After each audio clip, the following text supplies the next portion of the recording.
Session 2.0। আজকের অত্যন্ত গুরুত্বপূর্ণ সেশনে আজকের আলোচনা হবে designing a strong research methodology নিয়ে, যা একটি গবেষণা কাঠামো গঠনের মূল স্তম্ভ। আমাদের সাথে যুক্ত হয়েছেন খুলনা বিশ্ববিদ্যালয়ের সয়েল ওয়াটার অ্যান্ড এনভায়রনমেন্ট ডিসিপ্লিনের সম্মানিত অ্যাসোসিয়েট অধ্যাপক ডক্টর মোহাম্মদ তারেক বিন সালাম স্যার। স্যার, আপনি চাইলে শুরু করতে পারেন। ধন্যবাদ।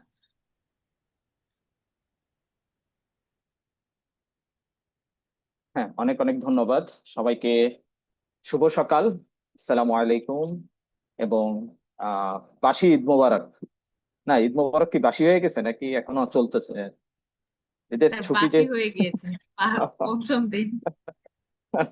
আচ্ছা, তো যাই হোক, যদিও তোমাদের ঈদটা এবার কেমন কাটছে আমি জানি না, কারণ কি পিএল এর প্রেশার আছে তো নাকি? তো সেই হিসেবে আহ আশা করি এনজয় করেছো। আহ, তো আর সামনে যেহেতু পড়ালেখার একটা প্রেশার আছে, তো সব মিলিয়ে আহ আশা করি একটা মিশ্র অভিজ্ঞতা। হাউএভার, আমি একটু প্রথমে জিজ্ঞেস করে নেই, আমাদের আজকের এই প্রোগ্রামে কোনো ইন্টারন্যাশনাল পার্টিসিপেন্ট কি আছে? না স্যার। ওকে, সো তাহলে আমার মনে হয় আমরা বাংলা, ইংরেজি, বাংলিশ করেই আমরা প্রোগ্রামটা চালাতে পারি, right? Sure sir. Okay, okay, so let's start. আমি প্রথমে যেটা শুরু করব সেটা হচ্ছে যে সেশন খুব বেশি আমি এটা ওয়ার্কশপ স্টাইলে একটু করানোর চেষ্টা করব। সেটা হচ্ছে যে আমি তোমাদের কাছ থেকে একটু শুনতে চাইবো বেশি, যে তোমরা কি কি জানতে চাও। আর আমি আমার পক্ষ থেকেও তো বলবো, কিন্তু this session should be like you know two way communication, not like আমি যে বলে গেলাম তোমরা শুনে গেলে। ব্যাপারটা ঠিক এইরকম না। আমরা টু ওয়ে কমিউনিকেশনের মাধ্যমে আমাদের এই পুরো প্রোগ্রামটা চালাবো। So how ever, first 30 minutes I will present my slides. If you have any question during this time, please raise your hand and I will try to resolve it. আর next তারপরের যে 30 মিনিটস বা আমরা এটার টাইমটা আর বেঁধে না দেই, তারপরে আমরা ডিসকাশন করব যে কোন জায়গায় আমরা আরো ইমপ্রুভ করতে পারি, কি কি তোমাদেরকে আরো বোধগম্যে আসতে পারে, কি কি তোমাদের চাওয়া পাওয়া, what you want to know, everything we will discuss. So আমার স্লাইড খুব বেশি না, because I always dislike class, what can I say, like classroom learning. মানে ক্লাসরুম লার্নিং মিনস যে ওই শুধু স্লাইডের দিক তাকিয়ে থাকা এবং পড়ালেখা, ঠিক সেরকম না। খুব অল্প স্লাইড, 10 থেকে 11টা স্লাইড আমার, আমি সেটা নিয়ে তোমাদের সাথে ডিসকাস করব এবং সেটা ট্রাই করব তোমাদেরকে তোমাদের মতো করে বুঝিয়ে দেওয়া, যাতে তোমরা খুব ইজিলি এটাকে বুঝতে পারো। সো হাউ এবার আমি কি আমার স্লাইড কি দেখা যাচ্ছে নাকি? একবার শেয়ার জি দাও। স্যার, দেখা যাচ্ছে। 1 মিনিট, আমি আরেকবার একটু শেয়ার করি।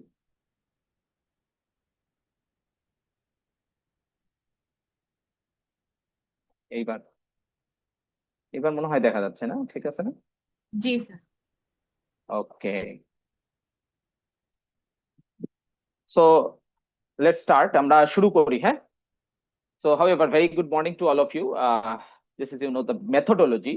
So, তোমরা যেটা টাইটেল দিয়েছো, যে designing a strong methodology from draft to thesis, but thesis to draft or draft to thesis, কি টাইটেল দিছো বলো তো? আমি পড়তে ভুলে গেছি। From draft to defence, mastering ও আচ্ছা, from your thesis. Draft draft to defence. Okay, fine. আসো এবার আমরা একটু দেখি যে আসলে মেথোডোলজিটা আসলে কি, বা মেথোডোলজিটা কতটুকু ইম্পর্টেন্ট। সো আমরা যদি একটু এটাকে ভেঙে দেখার চেষ্টা করি, সেটা হচ্ছে যে এটা দুইটা part. First one is method, method, and second one is logs. Logs এই অর্থটা হচ্ছে অনেকটা আমাদের ল্যাটিন ওয়ার্ডস, যেটার মানে হচ্ছে নলেজ বা প্রিন্সিপাল। আসলে আমি মেথডটা কিভাবে জানবো বা মেথডটা জেনে আমার লাভ কি, in a sense it's called methodology. তো মেথোডোলজি আসলে আমি মনে করি যে একটা রিসার্চের অথবা একটা থিসিসের অথবা আমি যাই বলি না কেন, আমার একটা পেপারের, এটাকে বলা হয় অনেকটা হার্টের মতো। কারণ আমি যাই করতে চাই না কেন, আমার মেথোডোলজি যদি ঠিক না থাকে, তাহলে কিন্তু আসলে আমি কিছুই করতে পারবো না দিন শেষে। কারণ গোড়ায় যদি গলত থেকে যায়, তাহলে কিন্তু আমার যে রেজাল্ট আসবে বা আমি যেটা ইন্টারপ্রিটেশন করব বা রেজাল্ট, যে কনক্লুশন টানবো, সবকিছুতেই কিন্তু একটা সন্দেহ থেকে থেকে যাবে। এবং সবকিছুই একটা সাইন্টিফিক ওয়ার্ল্ডে আমার হচ্ছে কি করবে, এটা একটা আম, কি বলে যে আমাদের ভিতরে একটা দুমতের সৃষ্টি করতে পারে। কেউ বলতে পারে যে কন্ট্রোভার্সি, যেটাকে বলে যে আইদার কেউ এটা বিলিভ করবে, কেউ বিলিভ করবে না। So methodology in a sense is very very and very important. এটা সবসময় মনে রাখবে যে আমি কি করতে চাচ্ছি, আসলে আমার কাজের ওয়ে ফরওয়ার্ড কি, কোথায় নিয়ে যেতে চাই, কতটুকু আমি ইউজ করতে চাই, কি কি আমার ম্যাটেরিয়ালস লাগবে। It's in essence it's called, totally এই প্যাকেজটাই হচ্ছে মেথোডোলজি। তো আমি যদি একটা খুব সিম্পল উদাহরণ দেই, যেমন ধরো যে আমরা এখন একটা যুদ্ধে যেতে চাই। তো সবাই একটু বলো তো, যদি কেউ একজন বলো যে যুদ্ধে যদি যেতে চাই, এখনকার যুদ্ধে কোন সময় কোন যুদ্ধে যেতে গেলে আমার সবচেয়ে গুরুত্বপূর্ণ উইপনটা কি? একটু বলো তো কেউ একজন, যে মানে আমার কি থাকা লাগবে। এখন আমার দেশে যুদ্ধ লাগলো, আমার কি থাকা উচিত এই সময়? একজন একটু বলো, আমাকে একটু হেল্প করো। Man power. ম্যান পাওয়ার, দেন আরেকটা উইপনের ক্ষেত্রে আমার কি থাকা উচিত? ওয়ারহেড বা এরকম টেকনোলজি। হ্যাঁ, হ্যাঁ, টেকনোলজি। দেন সবচেয়ে বড় যেটা, যে এখন আসলে একসময় আমাদের তিতুমির বাঁশের কেল্লা নির্মাণ করেও যুদ্ধ করতে, কিন্তু আমরা কি এখন বাঁশের কেল্লা করে যুদ্ধ করতে গেলে আমরা কি পারবো? পারবো না। তো খুব সহজ একটা উদাহরণ যদি দেই, যে আমাদের একটা অন্তত একটা আমাদের কিছু থাকা উচিত, যেমন বন্ধু, তাই না? মানে খুব সিম্পল যদি আমরা চিন্তা করি যে অন্তত এই জিনিসটা একটু না থাকলে তো আমি সামনে যে মানে সম্মুখ সমরে আমি কিভাবে তাদের সাথে লড়বো। So this is called what to use. আমি আহ, যে ইসে যাচ্ছি, যুদ্ধে যাচ্ছি, আমাকে জানতে হবে আমাকে কি কি নিতে হবে, কি কি থাকতে হবে, হ্যাঁ, আমার কি কি দরকার। সো এটা কিন্তু একটা বড় ফ্যাক্ট, যে হোয়াট টু ইউজ, আমি কিভাবে ইউজ করবো। Then how to use. শুধু আমার বন্দুক থাকলে হবে না। এখন তোমাকে আমি বন্দুক দিয়ে নামাই দিলাম, জীবনে কোনোদিন বন্দুক তুমি চালাও নাই, বা আমি কোনোদিন বন্দুক চালাই নাই। এখন আমি কি করব? ওই যুদ্ধের ময়দানে যে আমি জানিও না এটা কিভাবে গুলি লোড করতে হয়, কিভাবে চালাতে হয়, কি করতে হয়। তো এটা আমার জানা উচিত, হাউ টু ইউজ। শুধু আমার উইপন থাকলে হবে না, that that's weapon should be used by the proper way. And last but not the least, that is যে আমার টার্গেটটা কি, আসলে আমি কাকে মানে কাকে, আমার শত্রু কারা। এখন তুমি তোমার সৈন্যবাহিনী নিয়ে গেছো, তুমি সৈন্যবাহিনীকে চিনো না, তুমি দেখা গেল তোমার বন্দুকের গুলি দিয়ে তোমার সৈন্যবাহিনীকে আহ, ইয়ে করা শুরু করলাম, হত্যা করা শুরু করলাম। সো সেক্ষেত্রে আমাকে জানতে হবে কিন্তু যে আমাকে আসলে কোথায় এটা ব্যবহার করতে হবে এবং কার এগেনস্টে এটাকে ব্যবহার করতে হবে। So this is as in a nutshell, এটাকে কিন্তু একটা বলা হয়ে থাকে যে আমার মানে টোটাল মেথোডোলজির একটা পার্ট, যে আমাকে জানতে হবে হোয়াট টু ইউজ, মানে আমার কি কি উইপন থাকবে, হাউ টু ইউজ, এটা কিভাবে আমি ব্যবহার করব এবং কোথায় ব্যবহার করব। তো এই জিনিসগুলো যদি আমরা এক্সপ্লোর করতে পারি, then we will design a good or strong research methodology. So let's go forward, আমরা আগাই। এটা আমি নিজের সম্পর্কে একটু তোমাদেরকে জানাই। আহ, আজকের প্লটে সবাইকে স্বাগতম, very welcome to all of you. My name is little bit longer, like MD Tariq bin Salam, so you may call me only Tariq, or yeah, Tariq sir, that's enough. And yes, I am married. I have two kids. আমার বড় সন্তান, he is now 11 years old and studying in class 4. My wife, she is also Kubian. Yes, তো আমার ছোট মেয়ে, সেও তোমার 5 বছর, ইজ নাও 5 years old এবং জাস্ট স্টার্টিং হার স্কুল। আমি আসলে তোমাদের তোমরা অলরেডি আমার পরিচয় দিয়ে দিয়েছো, আমার affiliation, I am working as an associate professor in soil water and environment discipline. But before having that, I have an another history. I have a good experience. I had a very good experience to work in the global multinational companies, you know, the top food and nutrition companies in the world, Nestle. So I have been working there since 2012, from 2012 to 2018, and after that I joined the Bulla University in soil, water, and environment discipline. So since 2018, I am here. However, so এটা আমার affiliation. Before that আমি আসলে পড়ালেখা করেছি এখন যেটা soil water environment, আগে আমাদের এই ডিসিপ্লিনটা ছিল soil science discipline. So that is my basic.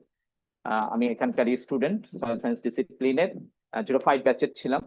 So yeah, but my expertise is in soil microbiology. আমার soil microbiology major. So my research or everything, আমার এটা soil microbiology নিয়ে পড়ালেখা করতে ভালো লাগে। মাইক্রোস নিয়ে নাড়াচাড়া করতে ভালো লাগে, so that is my field of expertise. And yes, I love to play cricket. আমি ইউনিভার্সিটি লাইফে আমার পুরো ছাত্র জীবনে ডিসিপ্লিনের হয়ে বিভিন্ন সময় বিশ্ববিদ্যালয়ের হয়ে খেলার সৌভাগ্য হয়েছে। So I M A sportsman. So এটা আমার একটা নেশা। বিভিন্ন সময় এখনো আমি খেলাধুলা করি বিভিন্ন সময় সুযোগ পেলে।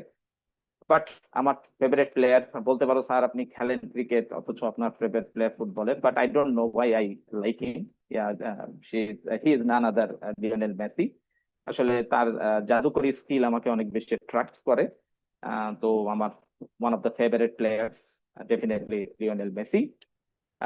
I love to pass my leisure times with my friends and families. এটা আমার ফ্রেন্ডদের সাথে কিছু ছবি, এটা আমার থার্ড ইয়ারের ছবি, আমরা লাউয়াছড়া ফরেস্টে গেছিলাম ডিপার্টমেন্ট থেকে। অনেক আগের ছবি, সে 2007 সালের ছবি। However, and then this is one of my favorite dialogue. You can say এটা আমাকে মোটিভেশন দেয়। আমি যখনই মাঝে মাঝে ভেঙে পড়ি, বিভিন্ন কাজে আটকে যাই, তখনই এই এই মোটিভেশনটা আমি নিজের ভিতর নেয়ার চেষ্টা করি। তখনই আমি আবার নতুন উদ্যমে কাজ শুরু করতে মানে কি বলে, আমি আরো সাহস পাই, এটা আমাকে সাহস যোগায়। তোমরাও জানো, এটা very common dialogue by professor doctor APJ Abdul Kalam. Dream is not thing that you sleep, that you see in sleep, but is that that doesn't let you sleep. Actually আসলেই সত্যি কথা যে আমরা শুয়ে শুয়ে যে স্বপ্ন দেখি, এটা কোনো স্বপ্ন না। স্বপ্ন সেটাই যে যেটা তোমাকে ঘুমাতে দেবে না। তো নিজের ভিতরে এটা ফিল করবে যেদিন থেকে তুমি আসলে ঘুমাতে পারছো না তোমার স্বপ্ন পূরণের ক্ষেত্রে, তখনই তুমি মনে করবে যে হ্যাঁ, আমি আসলে আমার স্বপ্ন পূরণের দিকে এগিয়ে যাচ্ছি। এটা একটা কি বলে পরশ পাথরের মতো। এটা আমার জীবনের একটা অন্যতম মোটিভেশন। কারণ কি, আমি তখনই ফিল করি যে আমার দ্বারা কিছু হবে যখন আমি রাতে মানে ঘুমাতে গেলে ছটফট করি যে কেন হচ্ছে না, কেন হবে না।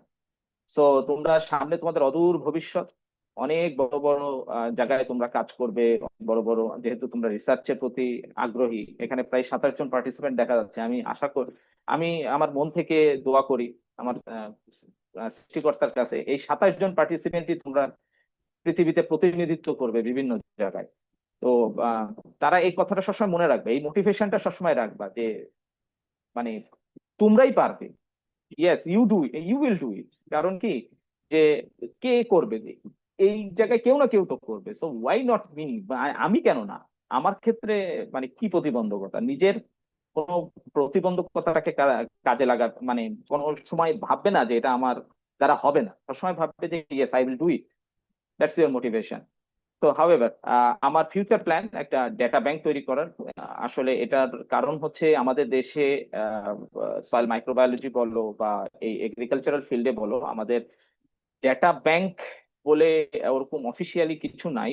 কিন্তু উন্নত দেশগুলোতে তোমরা যখন পড়ালেখা করতে যাবে, আল্লাহ যদি সুযোগ করে যাবে, দেখবে ওদের খুব এনরিচড ডেটা ব্যাংক থাকে।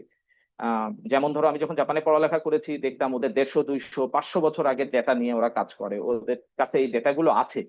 যার ফলে ওরা কিন্তু বুঝতে পারে যে 500 বছর আগে আমার এই এলাকার কন্ডিশনটা কি ছিল, এনভায়রনমেন্টটা কেমন ছিল।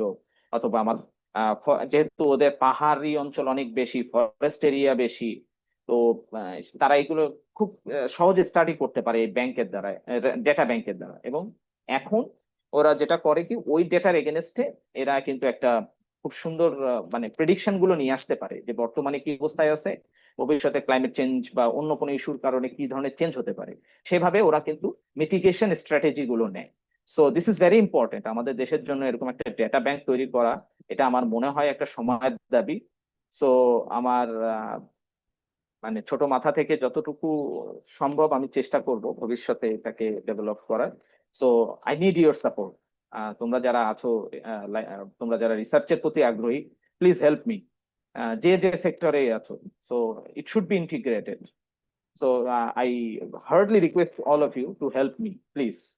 হাউএভার, নিজের কিছু ঢোল পিটাই অ্যাচিভমেন্টস, ছোটখাটো কিছু অ্যাচিভমেন্ট আছে। 2021 সালে I have been selected as an next scholar in Japanese government, and then in the same year I was awarded as a young scientist fellow in uh, Chinese Academy of Science and the Academy of Science এখান থেকে। এবং very recent একটা achievement আমার 2025-এ young soil scientist হিসেবে Malaysian soil science society একটা award দিয়েছে। Just গত মাসে আমি মালয়েশিয়া ভিজিটে গিয়েছিলাম ঠিক সেই সময়। So that is my very simple achievement. তোমাদের অ্যাচিভমেন্টের ইয়েগুলো এর কাছে হয়তো কিছুই হবে না। আমি চাই তোমরা সেরা থেকে সেরা হও। সো আসলে অনেক পার্টিসিপেন্ট, আমি ওয়ান বাই ওয়ান তো তোমাদের সাথে পরিচিত হতে গেলে আমাদের মোটামুটি আরো 1 ঘন্টা সময় লেগে যাবে। তো আমি ধরে নিচ্ছি আমরা সবাই লাইফ সায়েন্সের, তাই তো? মোটামুটি আমাদের যে 7টা ডিপার্টমেন্ট আছে তারাই তো এখানে আছো নাকি? জি স্যার, মেজর পার্টিসিপেন্ট স্যার এখন হলো লাইফ সায়েন্সের। আচ্ছা, এটা কি আমাদের খুলনা ইউনিভার্সিটি, না খুলনা ইউনিভার্সিটির বাইরেও অন্য কেউ আছে? আচ্ছা, বাইরের ইউনিভার্সিটিও অনেকেই জয়েন আছে। ওকে। তো হাউএভার ভেরি ওয়েলকাম যারা বাইরে থেকে আছো। আর আমাদের ভিতরে যারা আছো তারা তো আমাদেরই ছাত্রছাত্রী, উঠতে বসতে সবসময় একসাথেই দেখা সাক্ষাৎ হয়। তো আমরা এই সেশনটাকে এনজয় করার চেষ্টা করব। If you have any question please raise your hand, okay? I will try to resolve ইট।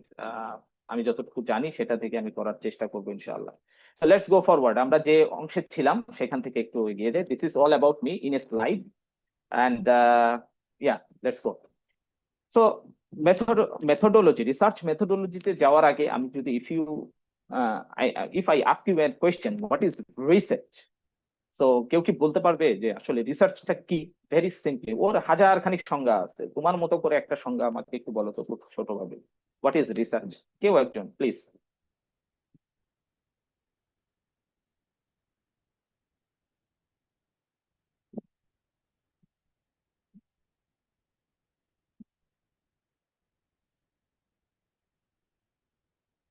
কেউ একজন একটু বলবা প্লিজ?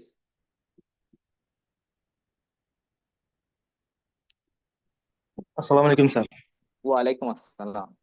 জি। স্যার আমি কুমিল্লা ইউনিভার্সিটি থেকে মার্কেটিং ডিপার্টমেন্ট মাস্টার্স রান।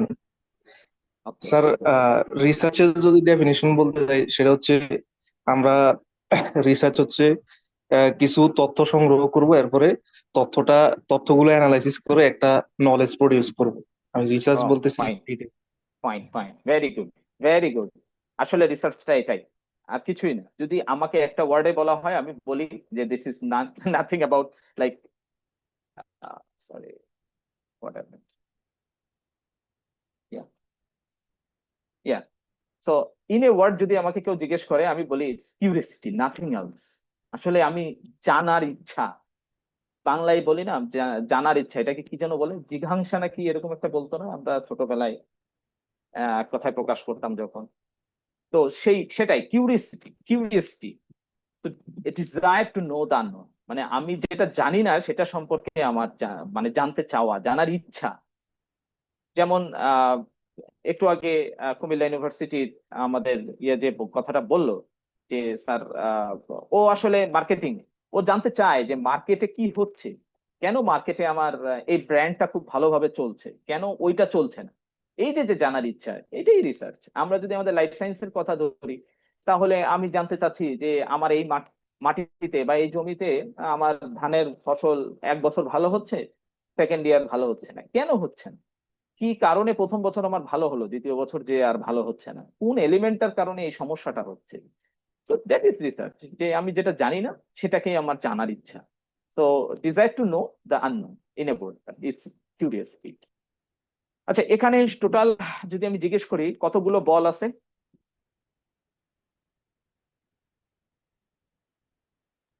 20টি। 20টা। খুব সহজে কাউন্ট করা যাচ্ছে, 1 2 3 4 5 6 7 8 9 10 11। খুব সহজে আমরা কিন্তু 20 কাউন্ট করতে পারছি। তো এটাকে আমরা বলতে পারি কোয়ান্টিটেটিভ, রাইট? মানে সেই ক্লাস 1 2 এর পড়ালেখা। ঠিক এর পাশে এখানে কি আমরা কোনো কিছু কাউন্ট করতে পারছি?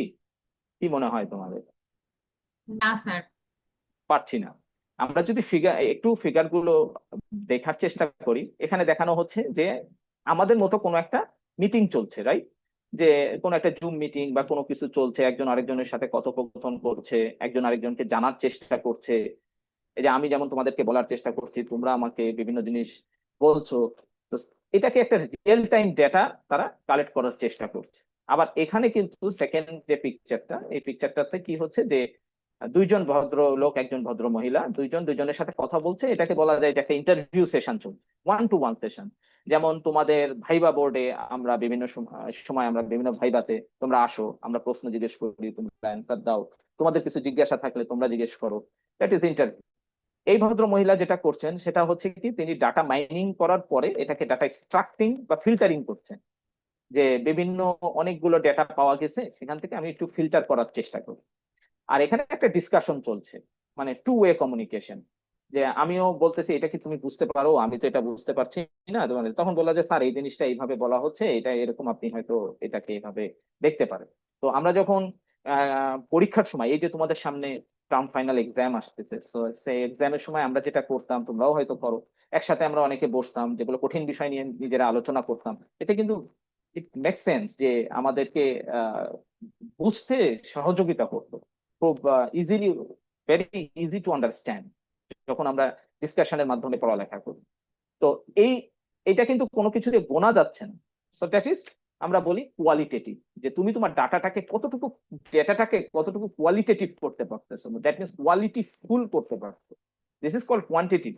তুমি 20টা ডেটা নিবা না 25টা নিবা না 10টা নিবা, এটা হচ্ছে কোয়ান্টিটেটিভ। তোমার, you can count, but in terms of qualitative, you have to ensure the quality. So জিনিসটা কিন্তু তোমরা হয়তো পার্থক্য করতে পারছো, যে এটার উপর ডিপেন্ড করেই তোমার কিন্তু পুরো যে থিসিসটা, পুরো যে রিসার্চটা, সেটা কিন্তু ডিপেন্ড করবে তোমার এই বিষয়গুলোর উপর, যে তুমি কতটুকু কোয়ালিটিফুল ডেটা প্রেজেন্ট করতে পারছো। এটাকেই তোমাকে পার্থক্য করে দিবে নর্মাল একটা কি বলে, রিসার্চের সাথে বা নর্মাল থিসিসের সাথে তোমার থিসিস। খুব সিম্পল ডেটা দিয়ে কিন্তু অনেক বেশি কোয়ালিটেটিভ অ্যানালাইসিস করা যায়। So in other sense, quantitative ডাটাও যেটা করে সেটা হচ্ছে, যত বেশি তুমি কোয়ান্টিটি বাড়াতে পারছো, তোমার তত বেশি বায়াসড ফ্রি হওয়ার সম্ভাবনা থাকে। দ্যাট মিনস, তুমি একটা জায়গায় সোশ্যাল সার্ভে করতে যাচ্ছ, তো সোশ্যাল সার্ভে করতে গেলে দেখা গেল যে তুমি 20টা হাউস হোল্ড নিচ্ছো, তো 20টা হাউস হোল্ডের ডেটা আর নিশ্চয়ই 50টা হাউস হোল্ডের ডেটা বা 500টা হাউস হোল্ডের ডেটা সেম হবে না। সো এটা কি বলা যায়, যে এট এ গ্লান্স তুমি তোমার ডাটাটাকে কিভাবে ডিজাইন করবা, এইটার উপর ডিপেন্ড করেই কিন্তু তোমার থিসিসটা স্ট্রং, তোমরা যে টাইটেলটা দিয়েছো যে বিল্ড এ স্ট্রং থিসিস, সেটা তোমাকে তৈরি করতে সাহায্য করবে। I hope you understand. কোনো questions, any asking or queries এই এই দুটো বিষয় নিয়ে? না স্যার, ওকে, কোনো প্রশ্ন নেই। Okay, I hope you all understand. Please যদি না বুঝো ওখানেই জিজ্ঞেস করবে, তাহলে ব্যাপারগুলো খুব সহজে আমরা মানে আগাতে পারবো, মানে কমন আন্ডারস্ট্যান্ডিং নিয়ে। Well, so let's go forward. আমি যদি দেখতে, আমরা চাই রিসার্চ করি, যদিও এটা আমাদের মেথোডোলজির অংশ না, কিন্তু আমাদেরকে জানা উচিত মেথোডোলজি ডেভেলপের আগে, যে আমরা সাধারণত কি টাইপের করে থাকি লাইফ সায়েন্সের। তোমরা যেহেতু লাইফ সায়েন্সের টপিকটা দিয়েছো, যদিও আমাদের অন্যান্য পার্টিসিপেন্টও আছে, সমস্যা নেই। আমি দীর্ঘকাল এই ব্র্যান্ডিং মার্কেটিং এ কাজ করে এসেছি, সুতরাং লাইসেন্সের পাশাপাশি আমার এই তোমার কি বলে, ব্র্যান্ডিং এ বা হচ্ছে মার্কেটিং এও মোটামুটি আমার নলেজ একেবারে খারাপ নেই। তো তোমরা যে কোনো কোশ্চেন আমাকে করতে পারো যে কোনো ফিল্ড থেকে, আমি ট্রাই করব আমার বাস্তব জ্ঞান থেকে এগুলো সমাধান করার। However, so আমরা যদি দেখি যে primary research versus secondary research, so primary research এবং সেকেন্ডারি রিসার্চ আমরা কিভাবে করে থাকি। একটা হচ্ছে আমরা প্রাইমারি ডেটা নিয়ে থাকি। Primary data is collected directly by the researcher, মানে সরাসরি তুমি ফিল্ডে যে ডেটাটা নিচ্ছ।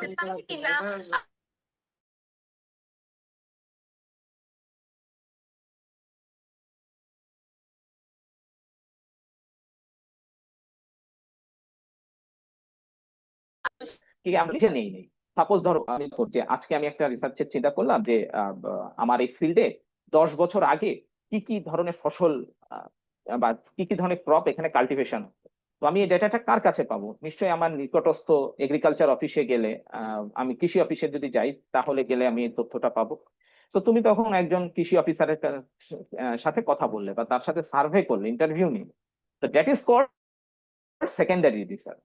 এই ডেটাটা তুমি ব্যবহার করছো। আর প্রাইমারি রিসার্চটা কি, তুমি ওই ফিল্ডে এখন যে দেখতেছো যে আসলে কি কি ফসল চাষাবাদ হয়, তুমি দেখতেছো এখন হয়তো গম হয় বা ভুট্টা হয়, তো তুমি প্রাইমারিটাও নিচ্ছ এবং সেকেন্ডারি হিসেবে তাদের প্রিভিয়াস ডেটাগুলো এখান থেকে নিচ্ছ।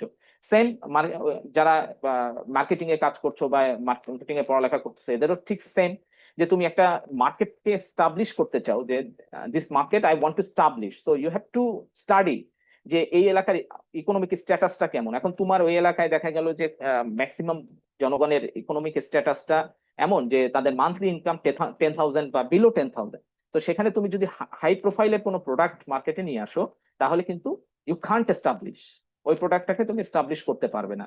তো সেক্ষেত্রে তোমার উচিত কি, যে তোমার যেগুলো ফ্রেন্ডলি প্যাক, মানে ফ্রেন্ডলি প্রোডাক্ট বা ফ্রেন্ডলি প্যাক, যে তুমি 5 টাকা 10 টাকা, যেমন এই যে হরলিক্স এর ছোট ছোট প্যাকেট পাওয়া যায় দেখবা 10 টাকায়। তো এইরকম কিন্তু তুমি কিছু প্রোডাক্ট ওখানে ডেভেলপ করতে পারো, যাতে তোমার ব্র্যান্ডটা ওখানে পরিচিতি পায়। সো এর জন্য তোমারও প্রাইমারি রিসার্চের দরকার, প্লাস সেকেন্ডারি রিসার্চের দরকার, weather it is life science অথবা হোক হচ্ছে লাইফ সায়েন্সের বাইরে যে কোনো সায়েন্স। মানে situation different, but methodology same. However, next, descriptive research versus experimental research. এটা আমাদের জন্য খুব বেশি important, specially for life science school, because আমরা আসলে ডেসক্রিপটিভ রিসার্চের চেয়ে আমরা এক্সপেরিমেন্টাল টাইপের রিসার্চটা অনেক বেশি করি। আমরা ল্যাবে কাজ করি বা অন ফিল্ডে যে কাজ করি, এবং তার ইম্প্যাক্ট গুলো আমরা ওখান থেকে নেই। সো এটা আমাদের জন্য খুবই কমন। আর ডেসক্রিপটিভ মিনস আসলে আমরা যে ডেটাগুলো, এটা social survey, social type research যেটাকে বলা হয়ে থাকে, খুব বেশি এলাবোরেটলি আমরা এই কাজগুলো করে থাকি, এটাই। আর then probability versus non probability sampling. probability sampling আসলে এটাকে allows you to generate your findings to a broader population, while non-probability sampling allows you to draw conclusion about the specific subject or the research. তুমি একটা গ্রামে, একটা এলাকায়, মনে করো আমাদের পাশে যদি ধরি, বিশ্ববিদ্যালয়ের পাশে বটিয়াঘাটায়, সেখানে যে তুমি চিন্তা করছো তাদের ইসের উপরে বেস করে, তাদের কি বলে এটাকে, মানে এবার ক্রপ গ্রোথের উপরে বেস করে আমি তাদেরকে আর্থসামাজিক অবস্থাটা এবার এভালুয়েট করবো। সো এইটা তুমি যখন একটা ব্রডার সেন্সে নিয়ে আসবা, এই প্রবাবিলিটি বা প্রবাবিল ভ্যারিয়েবল গুলো অনেক বেশি থাকবে। ভাইরাস তুমি যদি পার্টিকুলার একটা টপিকের উপরে যদি রিসার্চ করো, যে জাস্ট তুমি দেখতে চাচ্ছ যে এখানে স্যালিনিটির ইম্প্যাক্টটা কি ক্রপ গ্রোথের উপরে, তখন সেটাকে অনেক বেশি স্কুইজড হয়ে আসবে, মানে নন প্রবাবিলিটি স্যাম্পলিং এর দিকে তখন আমরা চলে যাব। এবং finally field research versus laboratory research, এটা আসলে নাম শুনেই বুঝতে পারছো যে আমরা যখন মাঠে যে সরাসরি কাজ করি সেটাকে ফিল্ড রিসার্চ করে। আর ল্যাবরেটরি মানে আমি জাস্ট যদি আমার ফিল্ডের কথা ধরি, যে মাইক্রোবায়োলজি, আমরা মাইক্রোবায়োলজি রিসার্চ গুলো বেশিরভাগই ল্যাবরেটরিতে করে থাকি। যে আমি একটা প্রোডাক্ট তৈরি করব, যে প্রোডাক্টটা মাইক্রোবায়োলজি এনরিচড বা প্লান্ট গ্রোথ প্রমোশনে কাজ করবে, এগুলো আমরা সাধারণত ল্যাবরেটরিতে বেশি করে থাকি। সো তুমি কোথায় করছো, সো একটা রিসার্চ কিন্তু সবকিছু কম্বিনেশনই হতে পারে, যে তুমি প্রথমে ল্যাবরেটরিতে তোমার ইয়েটা ডেভেলপ করলে, তোমার মেথোডোলজি বা তোমার প্রোডাক্টটা ডেভেলপ করলে, and then you will go to the field to justify your product, যে হ্যাঁ whether it will work in the field conditions or not. তো দ্যাট ইজ আরো অনেক টাইপস আছে, বাট আমাদের জন্য যেটুকু দরকার আমি সেটুকু এখানে একটু আলোচনা করার চেষ্টা করলাম। So do you have any questions or can I go forward? Okay, so next, হ্যাঁ প্লিজ প্লিজ। স্যার মানে স্যার এই জানার ইচ্ছা ছিল স্যার, ইনডাকটিভ আর ডিডাকটিভ যদি এখানে স্যার আলোচনা বিষয় ছিল না, তারপর আমার একটা ইচ্ছা ছিল জানা। বলো, হ্যাঁ বলো প্লিজ। ইনডাকটিভ আর ডিডাকটিভ রিসার্চ এটা একটু স্যার বলতেন যদি। ইন্ডাকটিভ অ্যান্ড ডিডাকটিভ, আচ্ছা এক মিনিট আমি একটু লিখে রাখছি। হ্যাঁ আচ্ছা, এটা যেহেতু আমাদের এর ভিতরে নাই, আমি এটা জি স্যার, একটু আলোচনা জি করি স্যার। তাহলে, ঠিক আছে? হ্যাঁ আমি লিখে রাখছি, হ্যাঁ আমি এটা তোমাকে জানাবো। ওকে, সো আমরা যদি এবার একটু সামনের দিকে যাই, সো রিসার্চের সাথে ডিফারেন্ট টাইপস অফ রিসার্চের সাথে তাহলে আমার কিন্তু রিসার্চ মেথোডোলজিটাও ডেভেলপ হবে। তো রিসার্চ মেথোডোলজিটা যদি আমার ডেভেলপ হয়, সেক্ষেত্রে আমি কি কি বললাম, যে এখানে যেমন primary research versus secondary research, ঠিক একইভাবে ওই যে আমরা প্রথমে দেখলাম quantitative research, qualitative research, descriptive, analytical, applied, fundamental, exploratory, conclusive, surface, case study. আসলে আমার রিসার্চ বা আমার থিসিস ডিজাইনটা ঠিক যেভাবে হবে, আমি ঠিক সেভাবেই আমি কি করব, আমার মেথোডোলজি ডেভেলপ করব। এই স্লাইডটার মানে হচ্ছে এইটা। এখন আমার যদি শুধু টার্গেট থাকে যে আমি কিছু plant growth promoting microbes identify করব, যেটা হচ্ছে আমার একটুকে আমার হয়তো এই থিসিসের আইডেন্টিটি, তাহলে তোমার কিন্তু সম্পূর্ণটাই ল্যাবরেটরি বেস। তো সেই ল্যাবরেটরি বেসে তুমি সেটা করতে পারছো কিনা, সেটা কতটুকু ল্যাবরেটরি কন্ডিশনে কাজ করতেছে, এর উপরেই কিন্তু সেই মেথোডোলজিটা ডেভেলপ হবে। ঠিক একইভাবে তুমি চিন্তা করতেছো, না এটাকে আমি আরো এক্সটেনশনে যাব, এক্সটেনশন মিনস আমি ফিল্ডে যাব, ফিল্ডে যে এক্সটেনসিভ ইয়েগুলো দেখবো, তো সেক্ষেত্রে এই জিনিসগুলো তখন কিন্তু তোমাকে ওইভাবে ডেভেলপ করতে হবে যে আমরা কিভাবে মেথোডোলজিটাকে ডেভেলপ করবো ফিল্ডের আসপেক্টে। সো এটা জাস্ট কিছুই না, এটা তোমার যে রিসার্চ আইডিয়া বা তোমার যে থিসিস আইডিয়া, সেই থিসিস আইডিয়ার উপরে ডেভেলপ করেই তোমার মেথোডোলজি ডেভেলপ হবে। Right? Okay, now it's your turn. Develop your research idea. তুমি একটা রিসার্চ আইডিয়া ডেভেলপ করো। আমি সবাইকে একটু অনুরোধ করবো, জাস্ট টেক 2 মিনিটস, এই 2 মিনিট সময় নাও এবং একটা আইডিয়া ডেভেলপ করো। এখন একটা কিভাবে করবে, I can give you an clue. Like এটা ধরো এই জায়গাটায় যে techniques for generating research idea. First of all you have to set an hypothesis. Set a hypothesis, যেটাকে আমরা বলি হাইপোথিসিস টেস্টিং।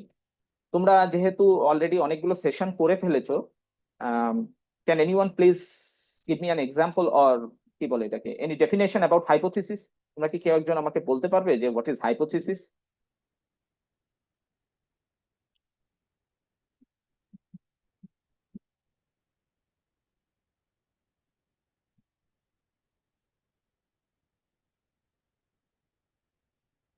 এনিওয়ান? কেউ কি আমাদের, তোমরা তো অলরেডি অনেকে যারা মাস্টার্সে আছো তারা তো অলরেডি অনেক রিসার্চ করে ফেলেছো এই আন্ডার গ্রেডে। তো এই হাইপোথিসিসটা কি, এটা কি কেউ একটু বলতে পারবে? একজন, যে কোনো একজন। আসসালামু আলাইকুম স্যার। আমি ওয়ালাইকুম আসসালাম। আমি Kazi Ikramul Haque Rakib, soil water environment discipline two batch. হ্যাঁ প্লিজ, রাকিব বলো। হাইপোথিসিস জিনিসটা হলো যে কোনো একটা বিষয়ে সাধারণত সিদ্ধান্ত দেওয়া। আগে কাজটা শুরু করার আগে আমি যদি একটা সিদ্ধান্ত নিয়ে রাখি যে এই কাজটার প্রেক্ষিতে বা এই কাজটার রেজাল্ট এরকম হতে পারে, এটার যেমন মধ্যে একটা উদাহরণ হাইপোথিসিস বলা যদি হয় দাও, প্লিজ গিভ সাধারণত। An example. যেমন আমরা যদি আমাদের ডিসিপ্লিনের অনুযায়ী যদি বলি যে আমরা কোনো একটা ক্রপ কাল্টিভেট করতে যাচ্ছি, তার কোনো ট্রিটমেন্ট, আমি যে ট্রিটমেন্ট দিব, এই ট্রিটমেন্ট দেওয়ার পরে তার ফলনটা ভালো হবে বা ফলনটা আরো ইনক্রিজ করবে আগের ওকে। থেকে। এটা যদি আমি ধরে নিই যে না, আমার কাছে এটা হাইপোথিসিস আমি সেট করে নিই যে ক্রপ ক্রপ মানে যে ক্রপটা কাল্টিভেট হবে সেটা হচ্ছে আরো আগে থেকে আহ, কি বলে কাল্টিভেশনটা কারো ইনক্রিজ করবে আগের থেকে। এটাকে ধরে নিই। এখন যদি আমি রেজাল্টের পরে যদি দেখি যে এটা সেম সেম ওয়েতে এটা ফলনটা ইনক্রিজ করছে, তাহলে এটাকে আমরা মানে অল্টারনেট হাইপোথিসিস বলতে পারি। এটাকে যে টু টাইপ বলা হয়, যে হাইপোথিসিস দুই ধরনের, একটা অল্টারনেট একটা নাল হাইপোথিসিস, সেই হিসেবে। Okay, thank you Rakib. Yes, you are right. আসলে আমরা হাইপোথিসিসটা এইভাবেই সেট করি যে আমি কি চাচ্ছি, দ্যাট ইজ মাই হাইপোথিসিস। সোজা কথা, এর দুইটা হাইপোথিসিস। হাইপোথিসিসের দুই ভাগ, একটা হচ্ছে নাল হাইপোথিসিস, একটা অল্টারনেট হাইপোথিসিস। নাল হাইপোথিসিস মিন্স মানে আমি যেটা চাচ্ছি সেটা নালিফাই হয়ে গেল, মানে সেটা হচ্ছে না, that is null hypothesis. Alternate hypothesis মানে আমি যেটা চাচ্ছি যে আমার এই কাজটার মাধ্যমে এটা হবে। তো এইভাবে আমরা হাইপোথিসিসটা টেস্ট করি। So I will give you just 2 minutes. Please develop your research idea. হ্যাঁ, তোমার থিসিস আইডিয়া একটা ডেভেলপ করো। Then we will talk again. Thank you.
ওকে, আমরা আমরা কি ডেভেলপ করতে পারছি যে কোনো একটা আইডিয়া?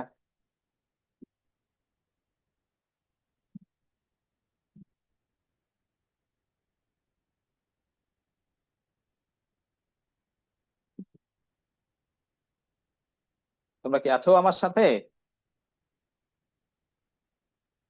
জি স্যার আছি। আচ্ছা, আমরা কি কোনো একটা আইডিয়া জেনারেট করতে পারছি, আমার রিসার্চ আইডিয়া?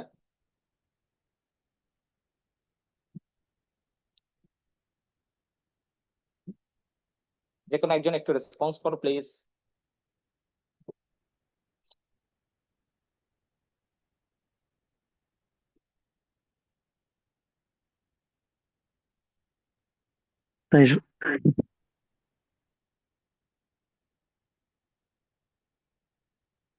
হ্যালো। স্যার সবাই তো হ্যাঁ, এখনো ভাবছে। হ্যাঁ, হ্যাঁ, সরি, বুঝতে পারিনি।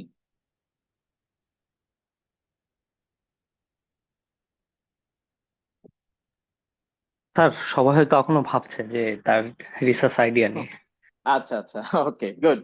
এই ভাবাটা যে শুরু হয়েছে এটাই তোমাদের অনেক দূর নিয়ে যাবে, দ্যাটস মানে আজকের ইসে আমি বলতে পারি যে এটাই অ্যাচিভমেন্ট। আচ্ছা, এমডি ইকবাল হোসেন ও একটা ইয়ে দিয়েছে, যে impact of human trafficking in Khulna region. Okay, good. ও একটা রিসার্চ আইডিয়া দিয়েছে, এটা ভেরি গুড। আসলে আমি যদি খুব স্পেসিফিক্যালি বলি, আমি খুব কনসার্ন হচ্ছে গল্লামারি ট্রাফিকিং ট্রাফিক নিয়ে। খুব বাজে একটা অবস্থা, তাই না? ওকে, ভেরি গুড। হ্যাঁ, রিসার্চটা শুরুই হয় কিন্তু এই চিন্তা ভাবনা নিয়ে, তো তোমরা যে চিন্তা করা শুরু করছো এটাই তোমাদেরকে অনেক উচ্চতায় নিয়ে যাবে। Okay, I wish you will develop your idea, I mean what can I do, unique idea. আরেকটা দেখছি, বাইরোসোমাল truck delivery system. Okay, good. Okay, that's fine. আমরা দুইটা আইডিয়া অলরেডি পেয়ে গেলাম। Okay, let's think again. তোমরা চিন্তা করতে থাকো, আর আমি অলরেডি একটা চিন্তা করছি, আমি সেটা একটু শেয়ার করি। ওকে, যেমন ধরো খুব সিম্পলি আমরা যদি আমাদের ফিল্ডে চিন্তা করি, যে আমার ডিপার্টমেন্টে অথবা আমাদের এগ্রিকালচার ফিল্ড যদি আমরা ধরি সেদিকে। It's not working, what happened? Okay, হ্যাঁ, এটা। তো আমরা যদি দেখি যে এখানে দেখো, তোমরা দেখতে পাচ্ছ যে অনেকগুলো একই টাইপের ভলিউমের মাটি, একই ধরনের pot, but T1 different different treatments. তো এখানে আমরা যদি চিন্তা করি যে এখানে আমরা ডিফারেন্ট নাইট্রোজেন ফার্টিলাইজারের একটা ইফেক্ট দেখতে পাচ্ছি। সো নাইট্রোজেন ফার্টিলাইজার, যেমন কন্ট্রোলে আমি কোনো নাইট্রোজেন ফার্টিলাইজার দিব না, সে জেনারেল। আরেকটা পেলাম, impact on environment of plastic pollution. Okay, very good Shamsul Huda, very good, very good. এটা হচ্ছে একদমই রিসেন্ট একটা ভালনারেবল, মানে কি বলবো, hot topic. So thank you যারা অলরেডি শেয়ার করেছো, আর যারা চিন্তা করছো করতে থাকো। এবার আমি একটু তোমাদেরকে ক্লু দেই, তোমরা হয়তো আরো তোমাদের আইডিয়াটাকে আরো এনরিচ করতে পারবে from this idea. Okay, so let's গো। আমরা দেখতে চাচ্ছি যে এই যে যে মাটি, একই ধরনের পট, এখানে আমাদের নাইট্রোজেনের ডিফারেন্ট ইম্প্যাক্টটা কি। যেমন সি দিয়ে বোঝানো হচ্ছে কন্ট্রোল, এই কন্ট্রোলে কোনো ধরনের নাইট্রোজেন ফার্টিলাইজার আমি এখানে দিব না। T1 হয়তো একটা নির্দিষ্ট ডোজে দিয়েছি, সাপোজ ধরো 2 কেজি পার হেক্টর, T2 তে 5 কেজি, দেন T3 তে 10 কেজি, T4 এ 15 কেজি, T5 এ 20 কেজি, ধরে নাও। তো say for an example.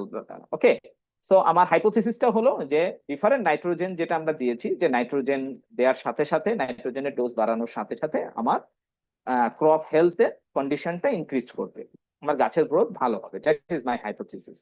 So আমি আমার এরকম একটা রিসার্চ আইডিয়া ডেভেলপ করলাম। তো এই রিসার্চ আইডিয়াটা ডেভেলপ যে আমরা এখন করে নিলাম, তাহলে আমাকে অবশ্যই জানতে হবে যে আমার what what is my methodology to evaluate this research. আমরা আরেকটা দেখছি, mycorrhiza effect on tomato plant. Very good, Nadira. আচ্ছা, নিশাত জাহান নাদিরা। Oh, right. এটা তো আমার রিসার্চের সাথে অনেকটা মিলে যায়। Very good. স্যার আমি এটা নিয়ে রিসার্চ করতেছি স্যার, মিল্টন স্যারের। Wow, right. Very good. Okay, so so আমরা যেটা করছি যে তাহলে আমরা একটু দেখি যে আমাকে এখন জানতে হবে যে আমার আসলে রিসার্চ মেথোডোলজিটা কি, এখন আমি কোন মেথোডোলজিতে আমি আগাবো এবং আমার ডিসার্টেশন অথবা আমার থিসিসটাকে আমি ডেভেলপ করব।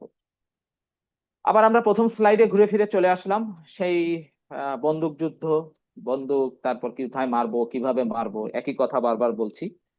তো এটাকে আমরা একটু এবার কি বলি, একটু ঝালাই করি, দেখা যাক। প্রথমে দেখো হোয়াট টু ইউজ। সো মেথোডোলজির প্রথম পার্টটাই হচ্ছে what to use mean data collection methods. Data collection methods এটাই হচ্ছে সেই হোয়াট টু ইউজ। তোমাকে কি ব্যবহার করতে হবে, কিভাবে তুমি ডেটা কালেক্ট করবে, এই মেথোডোলজিটা এনশিওর করা যে এটা কি কি আমি উইপন ব্যবহার করব, কি কি আমার লাগবে, কোথায় লাগবে, কোথায় না, মানে কি কি লাগবে, এই জিনিসগুলো ডেটা কালেকশনে তোমাকে বলে দিবে। And then how to use means analysis technique. তুমি এই ডেটাটাকে কি কি অ্যানালাইসিস করতে চাচ্ছ, যে তুমি যে নাইট্রোজেন দিচ্ছ গাছে, তার ফলে যে তোমার গাছের গ্রোথ বাড়বে বা কি হবে, সেইটাকে তুমি কিভাবে অ্যানালাইসিস করবে, কিভাবে তুমি বুঝবে। And finally what to use means the justification of your research, that means justification for those choices. তুমি যে এই জিনিসগুলো নিচ্ছ, এইগুলার জাস্টিফিকেশনটা তোমাকে করে দিতে হবে এই মেথোডোলজিতে। কেন নিচ্ছ? তুমি বলছো যে আমি নাইট্রোজেনটা এই মেথোডোলজিতে মেজার করব। সাপোজ ধরো আমরা যেটাতে করি যে digestion method, general flux method, যেটাতে আমরা করে থাকি। কেন করবা জাস্টিফিকেশনে? কেন অন্য মেথোডোলজি তুমি ফলো করবা না? কেন ওই মেথড, অন্য পৃথিবীতে আরো হয়তো 10-15টা মেথোডোলজি আছে, কেন তুমি ওখানে যাবা না? তুমি কিভাবে প্ল্যান্ট গ্রোথটাকে মেজার করবা? ঠিক আছে, প্ল্যান্ট গ্রোথের কোন পার্টটা দেখতে চাচ্ছ? স্যার আমি এর হরমোন টেস্ট করতে চাচ্ছি। ওকে, হরমোন টেস্টের মেথোডোলজিটা কি? কোন মেথোডোলজি ফলো করতে চাচ্ছ? হ্যাঁ স্যার আমি তারেক এটাল 2005 সেটা ফলো করতে চাচ্ছি। ওকে, গুড, ভেরি গুড। সো তুমি যেটাই ব্যবহার করো না কেন, যেভাবেই ব্যবহার করো না কেন, সেটাকে তোমাকে জাস্টিফাই করে দিতে হবে যে এই মেথোডোলজিটাকে তুমি যদি একটা স্ট্রং করতে চাও। সো দেখো, আমি চেষ্টা করলাম তোমাদের টাইটেলটা আজকের যে রিসার্চ কি বলে, যে তোমাদের যে আজকে আমাদের টপিক, আজকে ডিসকাশনের, সেটাকে এই একটা স্লাইডের মাধ্যমে নিয়ে আসা। শুধু এই স্লাইডটা যদি তোমরা বুঝে যেতে পারো, তাহলে ইনশাল্লাহ তোমরা খুব ভালো একটা মেথোডোলজি ডেভেলপ করতে পারবে তোমাদের থিসিসে। So being develop a strong research methodology, you have to ensure the first one is data collection methods, definitely. Second one is analysis techniques. Last but not the least, you have to justify your choices, definitely. So এইভাবেই তুমি একটা strong research methodology develop করতে পারো। আর তুমি যদি একটা strong research methodology develop করতে পারো, নো ডাউট তোমার রেজাল্ট অনেক স্ট্রং হবে। এবং তার সাপেক্ষে তুমি যে ডিসকাশনটা করবে তোমার মেথোডোলজিটাকে অ্যালাইন করে, তখন এটা হবে একটা বেঞ্চমার্ক। তো আমরা আসলে হয়তো খুব সহজে আমি বোঝানোর চেষ্টা করলাম যে তোমরা কিভাবে একটা স্ট্রং রিসার্চ মেথোডোলজি বা স্ট্রং কি বলে, যে তোমাদের থিসিসের জন্য যে মেথোডোলজি, সেটাকে খুব বেশি লুক্রেটিভ অথবা খুব বেশি পাওয়ারফুল কিভাবে করতে পারো। ওকে, সো দ্যাটস ইট। আমরা আরেকটু ভেঙে চুরে এবার যদি যাই, যে ডেটা কালেকশন মেথডস এর অনেকগুলো মেথডস আছে। এটা আমরা লাইফ সায়েন্সে বলি বা সোশ্যাল সায়েন্সে বলি বা হচ্ছে আমরা বিজনেসে বলি, আমরা সব জায়গায় একই টাইপের মেথোডোলজি ফলো করে থাকি। যেমন forms and questionnaires, interviews and observations, documents আর রেকর্ড, ফোকাস গ্রুপ ডিসকাশন। আমরা যখন ফিল্ডে যাই ডেটা আনতে, তখন আমরা এফজিডি করি কৃষকদের সাথে।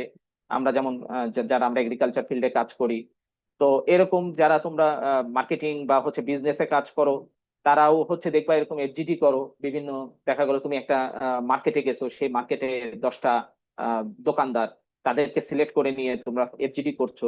সেই এফজিডির স্টাইলটা ভিন্ন হতে পারে, যে তুমি দেখতে চাচ্ছ যে যারা অনেক বড় দোকানদার, সেরকম 10 জনকে আমি নিয়ে একটা ডিসকাশন করলাম। যারা মিডিয়াম সাইজের ইয়ে আর কি, মানে শপকিপার, তাদেরকে নিয়ে আমি এক ধরনের এফজিডি করলাম। আর একেবারেই যারা হচ্ছে আমাদের কি বলে, যে ওই যে টি বাঙ্ক বা হচ্ছে আমাদের টি স্টলের যারা মালিক, ওনার, তাদেরকে নিয়ে আমি আরেক ধরনের করলাম। তো এটা করলে হবে কি, আমার প্রোডাক্ট ডেভেলপমেন্ট আমি কোথায় কিভাবে দিব, যে নিশ্চয়ই তুমি টি বাঙ্কে যেটা দিবা সেটা নিশ্চয়ই তুমি নিয়ে যে সুপার শপে দিবা না। দিতে পারো, কিন্তু তোমার ভলিউমটা কিন্তু সেখানে ডিফারেন্ট থাকবে। সো এইভাবে এফজিডি করলে তখন দেখা যাচ্ছে কি আমার কিন্তু আইডিয়া ডেভেলপ হয় যে আমি কোন জায়গায়, মানে কোন কৃষকেরকে আমি কি সলিউশন দিব, বা কোন স্টেক হোল্ডারকে আমি কি ধরনের solution I will provide. And then oral histories, এটা আমি খুব সহজভাবে আমার ছাত্রছাত্রীদেরকে আমি একটু বলি। সেটা হচ্ছে যে একটা গ্রামে তুমি যদি সবচেয়ে সিনিয়র সিটিজেন যিনি আছে তার সাথে কথা বলো, তাহলে তুমি ওই এলাকা সম্পর্কে খুব ভালো আইডিয়া পেয়ে যাবে। যে যার বয়স আজ 80 বছর, 85 বছর, তিনি খুব ভালোভাবে জানেন যে ব্রিটিশ পিরিয়ডে এখানে কেমন ছিল, পাকিস্তান পিরিয়ডে কেমন ছিল, বাংলাদেশ পিরিয়ডে সে বিভিন্ন সময় বিভিন্ন ভাবে কেমন এইখানকার চেঞ্জ হয়েছে। সো এরকমও কিন্তু আমরা অনেক সময় চয়েস করি যে সিনিয়র সিটিজেনদেরকে নেই, বা যারা পুরাতন ব্যবসায়ী 3 পুরুষ ধরে ব্যবসা করছে তাদের সাথে কথা বলি মার্কেট ডেভেলপমেন্টের জন্য। So that is your strategy, how will you develop your data collection methods. Then combination of research, online tracking, it's getting very popular day by day nowadays. It's getting very popular, online tracking, online marketing analysis, analytics, and last but not the least, that is social media monitoring. Definitely এটা যারা social science নিয়ে কাজ করো, এখন একটা বড় weapon এই social media. তো আমি আশা করি তোমাদেরকে এই স্লাইডটা বুঝাতে পেরেছি যে ডাটা কালেকশন মেথডস আমরা কিভাবে করব। ইট depends on your research method, research design. আমার যদি বলো যে আমি যে রিসার্চ ডিজাইনটা করেছি, যে আমরা নাইট্রোজেন ইম্প্যাক্ট দেখতে চাই সয়েলের ক্ষেত্রে, ডেফিনেটলি আমরা সেখানে কি করব, অবজারভেশনস এর দিকে যাব। ডকুমেন্টস এন্ড রেকর্ডসও আমরা কিছু নিতে পারি, যে এই ধরনের মাটিতে কি ধরনের এই গাছের গ্রোথ কেমন হয় বা তার ইয়েটা কি, এগুলো আমরা অবশ্যই এখান থেকে নিই। Observations, documents, records. আমার ক্ষেত্রে এখন তুমি তোমার যে আইডিয়া ডেভেলপ করছো, যেমন মাইক্রোরাইজা দিয়ে তুমি টমেটো প্ল্যান্টের গ্রোথ দেখতে চাচ্ছ। অনেকে যেটা ড্রাগের ক্ষেত্রে দেখলাম একটা ভাইরোলজির কোন কনসেপ্ট তোমরা দিয়েছো, সে তার মতো করে ডেভেলপ করবে। সেক্ষেত্রে তোমার ইন্টারভিউর প্রয়োজন আছে কিনা, যারা অলরেডি অ্যাটাক বা যারা অলরেডি ইনফেক্টেড তাদের সাথে তুমি কোনো ধরনের ট্র্যাকিং করবে কিনা, তাদের সাথে তুমি দেখা গেল যেমন ট্র্যাকারও রাখতে পারো, কন্টিনিউয়াস কি চেঞ্জ হচ্ছে সেটা তুমি রিয়েল টাইম ডেটা নিতে চাচ্ছ, সেটাও তোমরা করতে পারো। So it depends on your research idea. And then আমরা সেকেন্ড অপশন যে ডেটা অ্যানালাইসিস, এটা খুব ইম্পর্টেন্ট একটা part, that is descriptive, diagnostic, and predictive, and prescriptive. That means descriptive means what happen, মানে আসলে কি হচ্ছে এটা আমাকে জানতে হবে। Diagnostic means why did it happen, and then what will happen and how will it happen. So 4 main types এই data অ্যানালিসিসটা যখন আমরা করতে যাব, তখন এই জিনিসগুলো আমাকে অবশ্যই আমাকে আইডেন্টিফাই করে নিতে হবে। যে ডেসক্রিপটিভ আমি কি কি করব, আমার যেমন নাইট্রোজেন ডোজ আমি দেখতে চাচ্ছি, হোয়াট হ্যাপেন্ড, এটা কি হতে পারে, এটা সম্পর্কে আমার একটা হাইপোথিসিস আমাকে ডেভেলপ করে নিতে হবে। হাউ ডিড ইট হ্যাপেন, ওটা আমাকে তখন জানতে হবে। যে আমার যখন আমি রেজাল্ট ডিসকাশনে চলে যাব ডাটা অ্যানালাইসিস করার সময়, তখন কিন্তু আমাকে এটাকে বলতে হবে যে এটা কেন হয়েছিল, যে প্ল্যান গ্রোথ এটাতে বাড়ছে, এটাতে কমছে, এটাতে ঠিক ছিল, কেন ছিল। Predictive means what will happen, এটা তুমি রিসার্চের আগে মানে রিসার্চের পরেও করতে পারো, দ্যাট মিনস আগেও করতে পারো। যে পরে মিনস মানে এটা যদি এরকম ভাবে হয়, তাহলে এই ধরনের চেঞ্জ তুমি একটা ইন্টারপ্রিটেশনে দিয়ে দিলা, যে এই ধরনের চেঞ্জ আপনারা দেখতে পারবেন। যে হ্যাঁ, নাইট্রোজেন 10 কেজি/হেক্টর রেটে যদি আপনারা মাটিতে দেন, তাহলে আপনার এই প্লান্ট গ্রোথ আপনার এই রেটে বাড়বে। That's predictive. And perspective means how will it happen, এটাও তুমি যখন ওই যে ডেটা মাইনিং করে ফেলবে এবং ডাটা ফিল্টারিং করে ফেলবে, তখন তুমি একটা প্রেসক্রিপশন করে দিতে পারবে। এই যে আমি যেটা বললাম, যে 10 কেজি/রেটে দিলে এই গ্রোথ গুলো চেঞ্জ হবে, এই হরমোনাল চেঞ্জ আসবে, এই ফিজিওলজিক্যাল চেঞ্জ আসবে, এর ফলে আপনার রাইস গ্রেইন বা ওই প্লান্টের ফ্রুইটিংটা আরো ভালো হবে। তো এটা কিন্তু ডেটা অ্যানালাইসিসের একটা মূল পয়েন্ট, একদম খুব সংক্ষেপে। Any questions?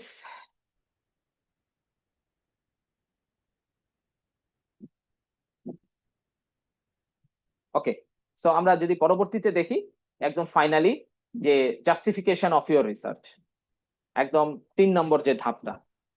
সো 3 নম্বর ধাপটা আমি বারবার বলছিলাম যে অনেক বেশি ইম্পর্টেন্ট একটা স্ট্রং মেথোডোলজির জন্য। আমার মনে হয় যে যদি আমি ভাগ করি এই তিনটাকে, আমি এটাতে মার্ক দিব অবশ্যই 40, আর আগে দুটোতে অবশ্যই 30-30। তো কেন বেশি, সেটা হচ্ছে যে আমাকে জানতে হবে যে হাউ ডিড ইউ মেজার, তুমি নাইট্রোজেনটা যে অ্যাপ্লাই করার পরে গাছের গ্রোথ বাড়ছে, সেই গাছের গ্রোথটা কিভাবে তুমি মেজার করতে চাও, মানে কি কি দিয়ে তুমি মেজার করেছিলে, এটা তোমাকে অবশ্যই মেথোডোলজিতে বলতে হবে। যে আমি দেখেছি যে সয়েলের নাইট্রোজেন কন্টেন্ট বেড়ে গেছে, তো সয়েলের নাইট্রোজেন কন্টেন্ট বাড়ছে কিভাবে বাড়ছে, যে হ্যাঁ আমি এই জেলডাল ফ্লাক্স মেথডে, ডাইজেশন মেথডে আমি করেছিলাম, যেটার মাধ্যমে আমি জানছি যে নাইট্রোজেনের এই গ্রোথটা ইনক্রিজ করছে। তো তোমাকে এই জিনিসটা কিন্তু জাস্টিফাই করে দিতে হবে। What measures or equation did you follow, তুমি যদি কোনো ইকুয়েশন করে থাকো, নাইট্রোজেন যে ডিটারমিনেশন করেছো, সেই নাইট্রোজেন ডিটারমিনেশনের ফর্মুলাটা কি ছিল, অথবা তুমি গাছের গ্রোথটা যে মেজার করেছো তার ফিজিওলজিক্যাল চেঞ্জ গুলো করেছো, সেখানে কোন ইকুয়েশন ব্যবহার করেছো, এবং finally which statistical software did you use to justify your research. এটা অনেক বেশি ইম্পর্টেন্ট, যে তোমাকে অবশ্যই স্ট্যাটিস্টিক্যালি সিগনিফিকেন্ট অর ইনসিগনিফিকেন্ট এটাকে প্রমাণ করে দিতে হবে। এটা কেন ইম্পর্টেন্ট আমি নেক্সট স্লাইডে তোমাদেরকে একটু দেখাবো। why is a statistical study important? আমাদের প্রিভিয়াস সেই ছবিটা আমি আবার দেখালাম যে আমরা বিভিন্ন ট্রিটমেন্ট দিয়েছি, কন্ট্রোলে আমরা কিছুই দিইনি, নাইট্রোজেনের T1 থেকে আমরা ইনক্রিজ করা শুরু করেছি নাইট্রোজেনের ডোজ। তো আমি তোমাদেরকে একটা ফিগার দেখালাম যে different nitrogen dose to plant growth. তোমরা এখানে কি দেখতে পাচ্ছ? আমাকে একজন একটু প্লিজ হেল্প করো। যে ট্রিটমেন্ট, যে control T1, T2, T3, T4, T5, হ্যাঁ, 5টা ট্রিটমেন্টে আমরা প্লান্ট হাইট মেজার করছি। এটা জাস্ট একটা ফর অ্যান এক্সাম্পল যে আমরা প্ল্যান্ট হাইটটা মেজার করতেছি, তাই তো? এখানে কি দেখতে পাচ্ছ তোমরা একটু বলো তো, একজন বলো। স্যার এখানে দেখতে পাচ্ছি যে হচ্ছে থার্ড নাম্বার ট্রিটমেন্টে যে নাইট্রোজেনের ইফেক্টটা হুম ছিল ওটাতে গ্রোথ বেশি হয়েছে। হুম, ভেরি গুড। আর আর অন্য কোনো কিছু অবজারভেশন আছে তোমাদের? অন্য কোনো কিছু? Anyone please? অন্য কোনো অবজারভেশন? ভেরি গুড, T3 তে আমাদের সবচেয়ে ভালো ট্রিটমেন্ট মানে গ্রোথ প্লান্ট হাইটটা ভালো হয়েছে। Anything else? আর হচ্ছে ট্রিটমেন্ট 5-এ সব থেকে কম হয়েছে, মেবি এটা হচ্ছে যে রিভার্স ইফেক্টটা হয়েছে, যে নাইট্রোজেন বেশি দেওয়ার কারণে প্লান্ট গ্রোথ হচ্ছে হ্যাম্পার হচ্ছে প্রয়োজনের বেশি। Okay fine. সো T5 এর ক্ষেত্রে দেখা যাচ্ছে সবচেয়ে কম হয়েছে। এখন আমি যদি তোমাদেরকে একটু জিজ্ঞেস করি, দেখো এখানে কিন্তু ডেটাগুলো 10.1, 11.6, 10.5, 9, 10.5, 10.1 এগুলো কি মানে সব তো আলাদা আলাদা, তাই না? মনে হচ্ছে না যে এইটার গ্রোথ এটার চেয়ে বেশি, মানে T2 বেশি দেন কন্ট্রোল? তো ভিজুয়ালি হচ্ছে সেটাই মনে হচ্ছে।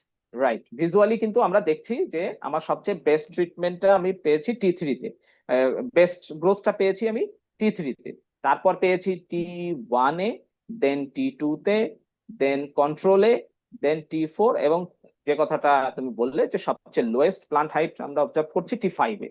এটা কিন্তু আমাদের একটা ভিজুয়াল অবজারভেশন।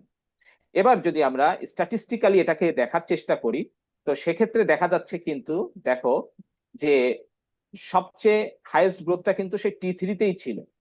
কিন্তু আমরা যদি Yes. স্ট্যাটিস্টিক্যালি দেখি, সেক্ষেত্রে দেখা যাচ্ছে কি যে, যেমন ধরো এইটা এবং এইটা, এই যে T2 এবং কন্ট্রোল, এই দুইটা কিন্তু কি হয়েছে দেখো, T2 এবং কন্ট্রোল এরা কিন্তু সিমিলার টাইপ ইফেক্ট শো করেছে জি স্যার। Statistically, right? কিন্তু জি আমরা স্যার। যদি ভিজুয়াল অবজারভেশনে দেখি তাহলে কিন্তু T2 বেশি ছিল দেন কন্ট্রোল, জি স্যার। রাইট? এটা জি বুঝতে স্যার। পারছো? এই জায়গাটায় দেখো ডিফারেন্সটা অবজার্ভ হচ্ছে যে T2 shows the best, T2 shows the same effect like control, then T4, আবার T4 এবং T5 কিন্তু shows the similar effect, right? জি এখানে স্যার। কিন্তু আবার যদি আমরা মান দেখি, মান কিন্তু ডিফারেন্ট, 9, 8.2। সো পার্থক্যটা কি আমরা বুঝতে পারছি যে আমাদের স্ট্যাটিস্টিক্যাল সিগনিফিকেন্স টেস্টটা কেন করা প্রয়োজন, বা এটার প্রয়োজনীয়তাটা কি? জি স্যার। ওকে, সো এই জন্যই আমরা আমাদের স্ট্যাটিস্টিক্যালি আমরা সিগনিফিকেন্স টেস্টটা করে থাকি, যে এর ইফেক্টটা দেখার জন্য যে আসলেই আমার যে ভিজুয়াল অবজারভেশন যেটা আছে, সেই ভিজুয়াল অবজারভেশনের সাথে আমার স্ট্যাটিস্টিক্যালি আমার ডেটার মিল আছে কিনা, কতটুকু সিমিলারিটিস, কতটুকু ডিসসিমিলারিটিস। তো এই ধরনের টেস্ট গুলো আমরা সাধারণত করে থাকি অ্যানোভা, এলএসডি, মানে অ্যানোভা টেস্টের মাধ্যমে, লিস্ট সিগনিফিকেন্স ডিফারেন্স, যেটা আমি করলাম যে এলএসডি, লিস্ট সিগনিফিকেন্স ডিফারেন্স। তো এটা depends on your research idea, যে তুমি কি ধরনের আইডিয়া ডেভেলপ করছো এবং তার সাথে কি কিভাবে তুমি তোমার স্ট্যাটিস্টিক্যালি এটাকে সিগনিফিকেন্স বা ইনসিগনিফিকেন্ট এটাকে বের করবে। So I hope you understand. যদি কেউ না বুঝে থাকো, প্লিজ আস্ক মি কোয়েশ্চেন্স।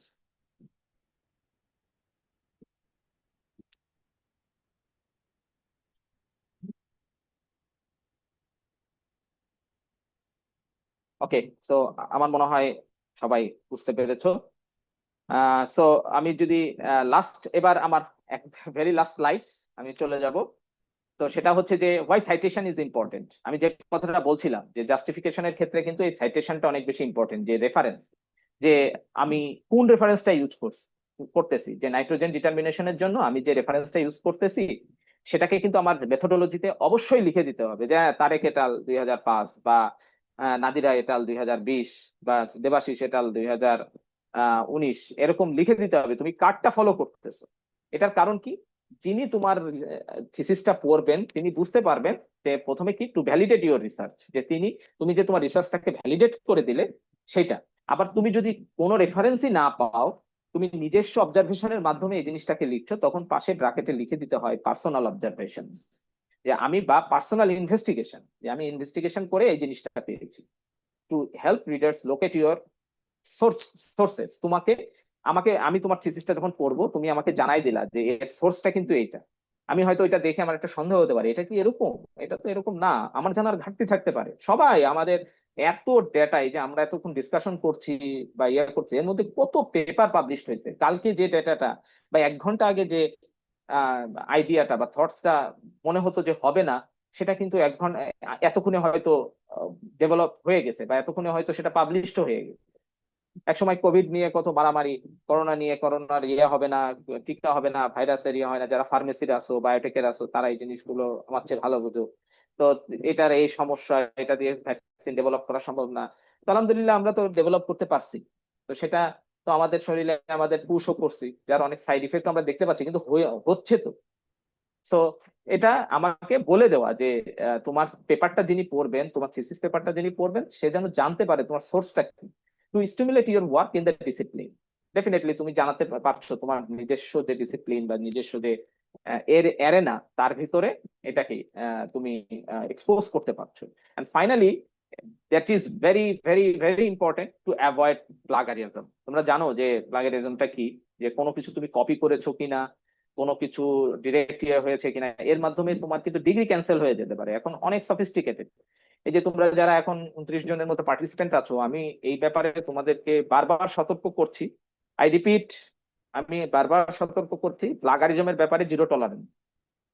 তুমি বিদেশে গেলে তোমার বিদেশি কিন্তু তোমার ভিসা ক্যান্সেল হয়ে যাবে তুমি যদি কোনো কিছু একদম ডাইরেক্ট প্লাগারাইজড করো। দ্যাট মিনস কারোর রিসার্চ কপি করো, কারোর not only research, research idea এটাকে কপি করো। এখন আমাদের সবচেয়ে বড় একটা টুল হয়ে গেছে এআই। আমরা চ্যাট জিপিটি বা এই টাইপের অনেকগুলো এআই ইউজ করি। এআইও কিন্তু তোমার প্লাগারিজমের মধ্যে পড়ে যায়। তো তুমি তাহলে কি এআই ইউজ করবে না? অবশ্যই এআই ইউজ করবে, বাট সেটাকে অবশ্যই, কারণ কি যে টেকনোলজির সাথে আমাদেরকে চলতে হবে। আমি এটা অ্যাডভান্স হব না, এটাকে জানবো না, এটা থাকলে তুমি you will be lagging behind. So you have to know the technology, but that doesn't mean যে তুমি যা দিচ্ছে ওর একদম ওই সেই কি বলে যে আমার পবিত্র গ্রন্থ বাইবেল কোরআন বা পুরাণ তার মতো বিশ্বাস করে তাকে একদম বসাই দিতে হবে। আমি কিছুদিন আগে আমার স্টুডেন্টদের সাথে এটা শেয়ার করছিলাম যে আমি লাস্ট যে কনফারেন্সে গেলাম গত মাসে মালয়েশিয়াতে, তো ওখানে যিনি এসেছিলেন প্রফেসর কুদিম্যান, এ ভদ্রলোকের সাইটেশন প্রায় 45,000-এর উপরে। তো উনি বললেন যে উনি একটা বিষয়ের উপরে লেকচার দিলেন যে এআই ইন সয়েল সায়েন্স। তো উনি ডেটা অ্যানালাইসিস করে, ওনার মেজরই হচ্ছে এআই আর কি, ডেটা মাইনিং। তো উনি ডাটা মাইনিং করে যেটা দেখছেন যে আমাদের ফিল্ডে, সয়েল সায়েন্সের ফিল্ডে 65% পর্যন্ত ডেটা একটা ইয়ে দিতে পারে, মানে এআই আমাদেরকে প্রোভাইড করতে পারে। So rest of the 35% will be explored by us. So আমাকে জানতে হবে, যেমন তুমি একটা জিনিস লিখে দিলা যে এখানকার সয়েল টাইপ কি, এআই আমাকে একটু জানাই দাও, ও জানাই দিল, কিন্তু আসলে ওর কাছে যে ডেটাটা আছে সেটা হয়তো আমেরিকার ডেটা বা ইউরোপের ডেটার অ্যাসপেক্টে দিচ্ছে। সে তোমার ক্যাম্পাসের সয়েলের সাপেক্ষে কিন্তু সে জানে না। ঠিক একইভাবে তুমি যদি তোমার মার্কেটিং স্ট্র্যাটেজি দেখো বা তোমার বায়োটেকনোলজির দিকে যাও বা ফার্মেসির দিকে যাও, যে ফিশারিজ এর দিকে যাও, যে সাবজেক্টে যাও না কেন, সে কিন্তু তার কাছে যে ডেটা মানে ইয়া আছে সেটার সাপেক্ষে সে কিন্তু তোমাকে উত্তর দিবে। তো আমরা তার কাছ থেকে হেল্প নিব। সে এটাকে সুন্দরভাবে একটা কথা বলছে যেটা আমার খুব অ্যাট্রাক্ট, মানে আমাকে খুব অ্যাট্রাক্ট করেছিল। সেটা হচ্ছে এআই, এটা এটা কিন্তু it's not a tool, it's an agent. You can say it's an agent. So that is a distinct difference between tools and agent. তুমি টুলস এবং এজেন্টের মধ্যে পার্থক্যটা, বড় পার্থক্য হচ্ছে যে আমি সয়েলে পিএইচ নির্ধারণ করতে চাই, আমার একটা টুলস আছে যে এই মেশিনটা দিলে ও বলে দিবে পিএইচ এর মান 5.6 বা 7 বা 7.1। বাট একটা এজেন্টের কাজ হচ্ছে কি, তুমি বাসায়, আমি এখন চিন্তা করলাম যে তোমাদের একজন, যে কোনো একজন স্টুডেন্টের বাসায় আমি বললাম যে একটা এজেন্ট পাঠালাম কাউকে যে যাও দেখে আসো যে ও অনলাইনে যুক্ত আছে কিনা, ও শুনছে কিনা, নাকি কানেকশন দিয়ে ঘুমাই গেছে। এখন ও এসে ঘুরে ফিরে দেখলো কি যে তোমাকে হয়তো, তুমি হয়তো সেশনটা দেখতেছো শুয়ে শুয়ে, কিন্তু তোমার মনোযোগ ঠিকই আছে, কিন্তু ও এসে দেখলো যে তুমি শুয়ে আছো, ও আমাকে এসে রেজাল্ট দিল যে না ও তো ঘুমায় আছে। তো তো আমি কিন্তু ডেটাটা বিলিভ করে নিলাম যে না ও তাহলে ঘুমায় আছে। বাট এই এজেন্টের কথা আমরা 100% বিশ্বাস করব না। আমরা অবশ্যই আবার সেকেন্ড সার্ভে বা সেকেন্ড আরেকজনকে আমরা দিয়ে সেটাকে আমরা আবার জাস্টিফাই করবো যে আসলে ডেটাটা সঠিক কিনা।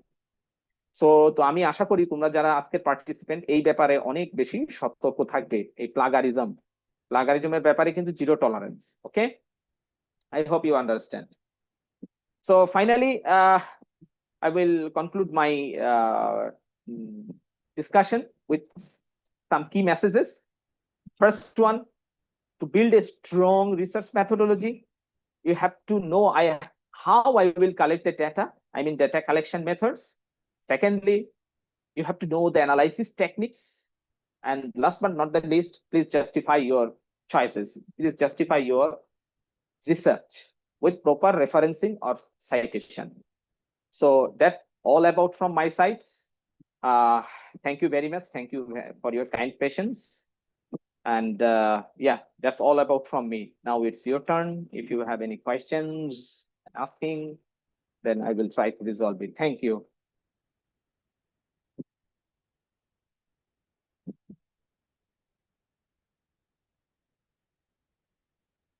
আপনাদের কারো কোনো প্রশ্ন থাকলে আপনারা করতে পারেন। ও আচ্ছা, ওই যে একটা ইয়ে ছিল যে আহ, প্রথমে ওর নামটা আমি ভুলে গেলাম, যে ও জানতে চাচ্ছিল ইন্ডাকটিভ রিসার্চ এবং মনে হয় ডিডাকটিভ রিসার্চের মধ্যে একটা ডিফারেন্স, রাইট? জি কে স্যার। বলছিলা কে বলছিলা জানো, একটু তোমার পরিচয় দাও তো। স্যার মোহাম্মদ শামসুর হুদা, সোশিয়োলজি ডিপার্টমেন্ট, বাসটি স্টেশন, বঙ্গবন্ধু মানে গোপালগঞ্জ বিজ্ঞান প্রযুক্তি বিশ্ববিদ্যালয়। ও আচ্ছা, গোপালগঞ্জ। ওকে, ভেরি গুড।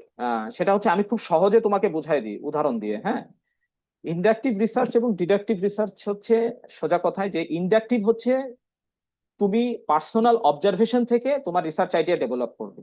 আমি যদি খুব সহজ একটা উদাহরণ দেই, যেমন ধরো তুমি গেলা একটা মাঠে, তুমি কোন সাবজেক্টে আছো? সোশিওলজি।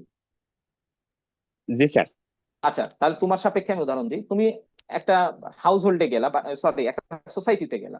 সোসাইটিতে যে দেখতেছো যে এখানে আহ কি বলে যে বাচ্চারা অনেক বেশি আহ, মানে শিশু শ্রমে অনেক বেশি ইনভলভ।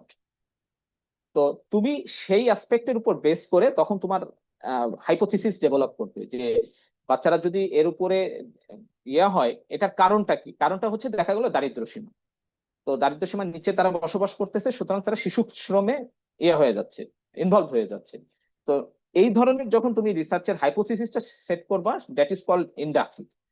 আর ডিডাকটিভটা কি, তুমি সিচুয়েশন অ্যানালাইসিস না, আমরা যেটা করে থাকি, আমি যে উদাহরণটা তোমাদেরকে এখানে দিলাম সেইটার উপর বেস করে। আমি জানি না যে হয়তো কন্ট্রোলে নাইট্রোজেন এমনি ভালো হইতো। হ্যাঁ, দেখা গেল কি যে আমি কোথাও নাইট্রোজেন অ্যাপ্লাই করি নাই, কিন্তু তারপরও আমার গাছের গ্রোথটা ভালো হয়েছে। ওয়ারাজ আমি যেখানে ফার্টিলাইজার বেশি অ্যাপ্লাই করতেছি বা দিচ্ছি সেখানে হয়তো কম হচ্ছে। কারণ আমি কিন্তু প্রাইমারিলি কোনো ডিটারমিনেশন করি নাই যে নাইট্রোজেনটা ডোজ ঠিক আছে কিনা বা এর কোনো ইয়ে আছে কিনা।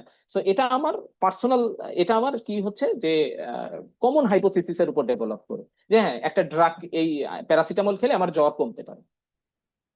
তো আসলে জ্বর কমবে কিনা আমি কিন্তু জানি না। সো একটা হচ্ছে পার্সোনাল অবজারভেশন, আরেকটা হচ্ছে নিজের আহ, ইসের উপরে সেট করে হাইপোথিসিস ডেভেলপ করা। I hope you understand, right? জি স্যার, ধন্যবাদ sir. You are most welcome. Anyone else?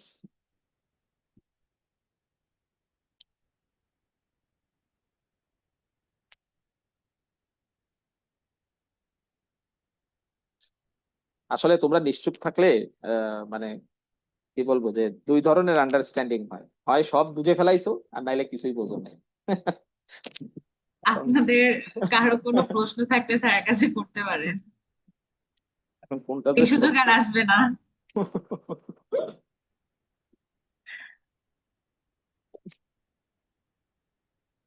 Sir তাহলে আমরা ওই দুই ধারণার একটা ধারণাকেই ধরে নিই, সবাই সবকিছু বুঝতে পেরেছে। এবং স্যার আপনাকে অসংখ্য ধন্যবাদ আমাদের আজকের এই সেশনটির জন্য। আপনার মূল্যবান সময়, দিক নির্দেশনা এবং অভিজ্ঞতা আমাদের থিসিসের যাত্রাকে আরো সুন্দর, সহজতর এবং সফল করে তুলবে। আর যেহেতু এটি আজকের last class, mastering your thesis from draft to defence session 2.0 এর, আশা করছি আমাদের সাথে যারা ছিলেন এই পুরো সিরিজ জুড়ে আমরা থিসিস লেখার এক একটি ধাপ শিখেছি, বুঝেছি এবং অনুপ্রাণিত হয়েছি। ড্রাফট থেকে শুরু করে কনক্লুশন, অ্যাবস্ট্রাক্ট এবং আজকের মেথোডোলজি সবকিছু এক সূত্রে গাঁথা ছিল। আপনাদের সক্রিয় অংশগ্রহণকারী সকলকে জানাই আন্তরিক শুভেচ্ছা ও অভিনন্দন। আপনাদের আগ্রহ, প্রশ্ন এবং অংশগ্রহণ এই সিরিজকে সফল করেছে। আমরা সামনে আরো এই ধরনের সেশন নিয়ে আসব। স্যারও আমাদের সাথে থাকবেন, আমাদেরকে গাইড করবেন, এবং এর পরবর্তীতে আমরা চেষ্টা করব এই সেশনগুলো অনলাইনে না নিয়ে অফলাইনে নেওয়ার। আর ইয়েস, শেষে রাইট। আমি এটা একটু ভালো হয়, তোমরা যদি জি অফলাইনে করো তাহলে আমরা আসলে হাতে কলমে অনেক কিছু শিখতে পারি। হ্যাঁ, অনলাইনে জি আসলে ডিস্টেন্স লার্নিংটা তো একটু স্যার difficult। ইচ্ছা আছে আমাদের ফার্স্ট টার্মের পরীক্ষার পরে আমরা কিছু অফলাইন সেশন করব। ওকে, ওকে, ভেরি গুড। জি আচ্ছা, আমি আর 2টা মিনিট একটু সময় নিচ্ছি প্লিজ। জি আমি একটা জিনিস একটু দেখিয়ে দেই। ওকে, তোমরা আরেকটা একটু মেসেজ শেয়ার করি। আমার একটা ল্যাবরেটরি ওয়েব পেজ আছে, আমার নিজের করা। আমি অত ভালো ডিজাইনার না, বাট আমি চেষ্টা করছি ডিজাইনটা ডেভেলপ করা। এইখানে তোমরা আমার ল্যাবরেটরি সংশ্লিষ্ট যে কোনো তথ্য এখান থেকে পাবে। আমি যদি একটু দাঁড়াও, এটা একটু দাঁড়াও, আমি share করছি।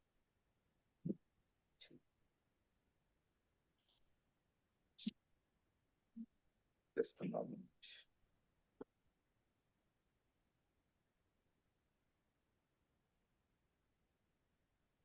আচ্ছা, আমার স্ক্রিন কি দেখা যাচ্ছে নাকি? জি স্যার, দেখা যাচ্ছে। ওকে, আমি যদি আচ্ছা, এটা আমার নিজের একটা ওয়েব পেজ করা। ওখানে তোমরা ইয়ে যে কোনো তথ্য পাবে। এটা আমি নিজে করছি। আমি অত ভালো তো কাজ পারি না, তারপরও নিজের মতো করে একটু ডিজাইন করা। এখানে আমাদের সব তথ্য থাকে, আমাদের ল্যাবের কে কি কাজ করছে, কোথায় আছে অ্যালামনাইরা, সবকিছু আমরা একটা প্ল্যাটফর্মে নিয়ে আসার চেষ্টা করেছি। তো আমাদের অনেক স্টুডেন্টদের অ্যাচিভমেন্ট, টিয়ে সবকিছু এখান থেকে ডিসকাশন হয়। Then publications, you can contact with me through this media. Just write your name, your email address এবং তোমার যে কোনো মেসেজ, এটা পাঠাই দিলে আমি পেয়ে যাবো। আমি চিন্তা করবো, আমি মাঝে মাঝে একটু রিসার্চ ব্লগ ট্লগ লেখার চেষ্টা করি। তো সেগুলো তোমরা একটু বিভিন্ন সময় দেখতে পারো। এটাই। আর দ্বিতীয়ত, একটু আমরা যেহেতু তাত্ত্বিক পড়ালেখা করলাম, আমরা এক্সাম্পল যদি একটু দেখি। এই একটা পেপার আমি একটু যদি তোমাদেরকে দেখাই, এটা আমার এক ছাত্রীর একটা পাবলিকেশন। ও ও এখন ইরাসমাস মুন্ডাসের স্কলার। ও এখন ইরাসমাস শেষ করে আহ, ও আবার পিএইচডি তে এনরোল হচ্ছে খুব দ্রুত। ওখানে স্পেনে আছে। উপমা 16 ব্যাচের আমাদের। হ্যাঁ, ও কাজ করেছিল, এবং এই যে ও কাজ করেছিল হচ্ছে ইয়াদের ল্যাবে, যে এশিয়ান আর্সেনিক নেটওয়ার্ক, তাদের ল্যাবে কাজ করছিল। সো এটা যদি একটু দেখাই তোমাদেরকে, তোমরা একটু বুঝতে পারবে। ওর টাইটেলটা ছিল ecological risk of heavy metals in agricultural soil and transfer to rice rice grain. যে আমাদের কি ইকোলজিক্যাল রিস্ক হচ্ছে যে হেভি মেটাল থাকার কারণে এগ্রিকালচার সয়েলে, এবং এটা কি পরিমাণ ট্রান্সফার হচ্ছে রাইস গ্রেনে, এর উপরে ওর কাজটা ছিল।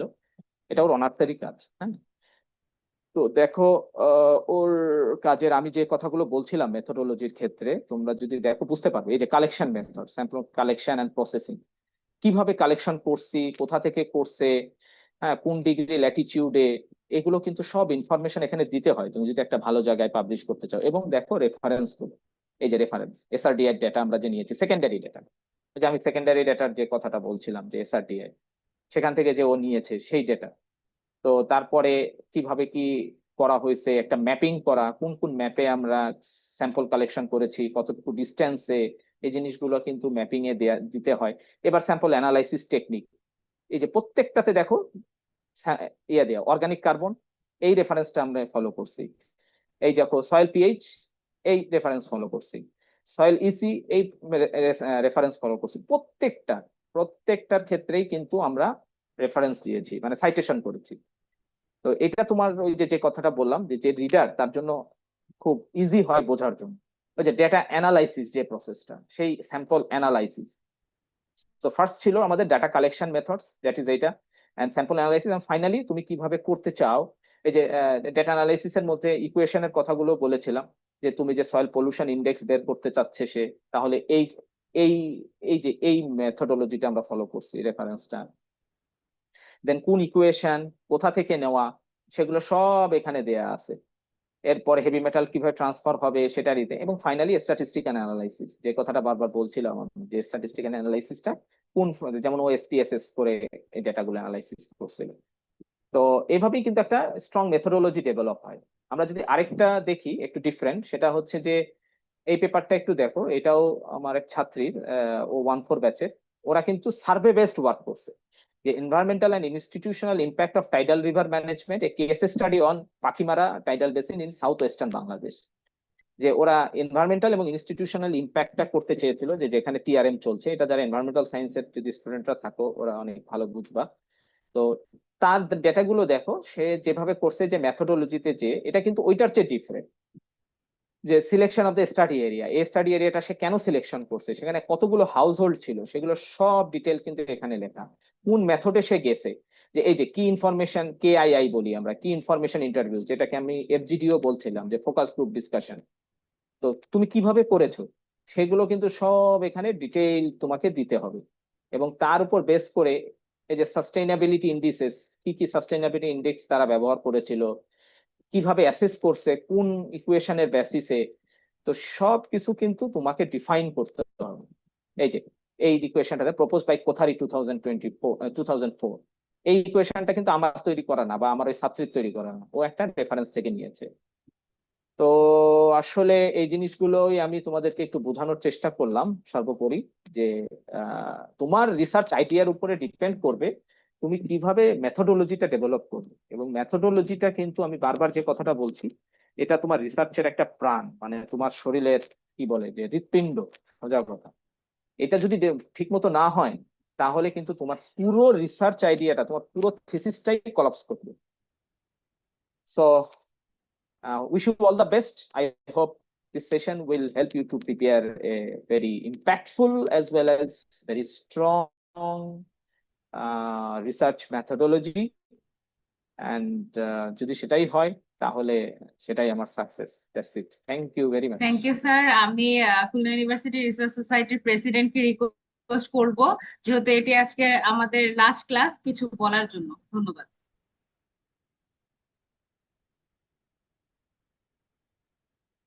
অসংখ্য ধন্যবাদ স্যারকে এবং সবাইকে অসংখ্য ধন্যবাদ যে আমাদের সাথে থাকার জন্য। আমাদের সেশনটি নিতে হয়তো বা একটু লেট হয়েছে, আমাদের একটু পরিচালনা করতে দেরি হয়েছে, কারণ স্যার অনেক সময় ব্যস্ত ছিলেন। সেই হিসাবে জি, অসংখ্য ধন্যবাদ আমাদের সাথে থাকার। আর আমরা আশা করি যে আমরা সামনে আরো ভালো ইম্প্যাক্টফুল কিছু সেশন বা প্রোগ্রাম লঞ্চ করব। আশা করি আপনারা সবাই পার্টিসিপেট করবেন সেখানে। এরই মাধ্যমে আমরা আজকে আমাদের এই সেশন এবং mastering your thesis from draft to defence এর সমাপ্তি টানছি। সবাইকে ধন্যবাদ। আল্লাহ হাফেজ স্যার। আসসালামু আলাইকুম। ওয়ালাইকুম আসসালাম, আল্লাহ হাফেজ, সবাই ভালো থাকো, সুস্থ থাকো, বাই বাই।